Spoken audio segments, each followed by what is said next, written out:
The theme of this year's International Women's Day is focused on transforming women's lives. So how would you describe your commitment to gender equity, equality, women's empowerment? Okay, I'd describe my commitment to gender and my interest in feminism to an extent, initiating when I started doing research in small-scale aquaculture and small-scale fisheries, particularly fisheries. There's quite a lot of parallels there, I think, between small-scale fisheries and gender.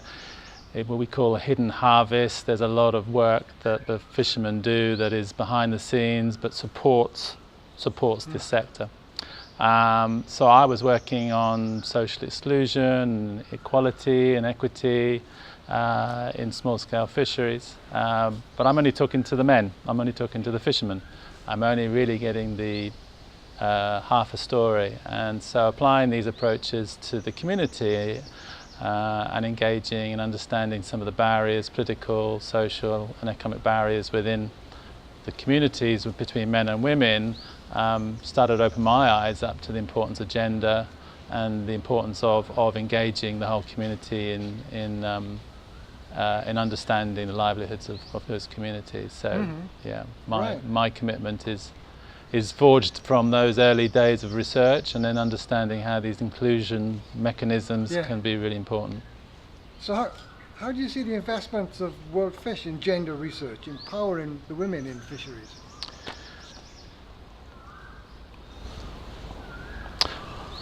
I think WorldFish has a really important role to play in being a research leader. We talk a lot about gender mainstreaming, but our work is really to take that forward and look at things like gender transformative approaches. And I think that challenges the researcher and challenges us to consider more some of the norms and behaviours, changes that can come through better understanding those relationships within the household and within the communities. So I think these are the areas that are very important for us as leaders in research. So what do you think you'll be doing as the DG of WorldFish in 2018 and beyond to ensure that gender remains a core component of the research? Well, as DG, I have an influence over the organisation, and I have influence over how we engage with staff and who we employ and how we get engaged. So we have a strong leadership team. We have, in terms of research leaders, we have at least 3 out of our 4 research leaders are women. So in terms of planning, in terms of proposal writing, integrating gender more effectively, so these are the elements that are very key to how we can ensure that gender is much more strengthened within our programme and our proposal writing. So you said you want WorldFish to be the place to do great science, but only 28% of WorldFish science are women and 33% of the staff are women. How do you think WorldFish can attract and retain more women? Well, when we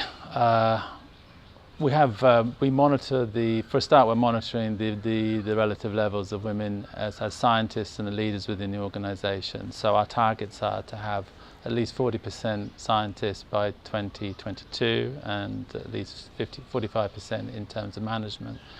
So things like we have an award program for the best scientists and making sure that at least half the award applicants are coming from women. We're also ensuring that when we have candidates for jobs and there are equally represented or equal candidates, that we make sure that we choose those candidates that provide us with the greatest diversity. In terms of supporting leadership, ensuring that women leaders in country programs or research are getting the appropriate training in leadership and development. Yeah, good.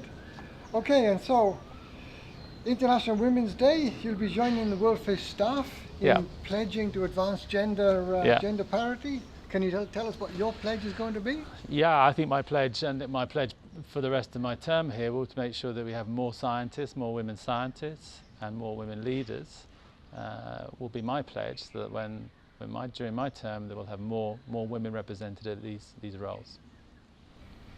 Great. Thank you.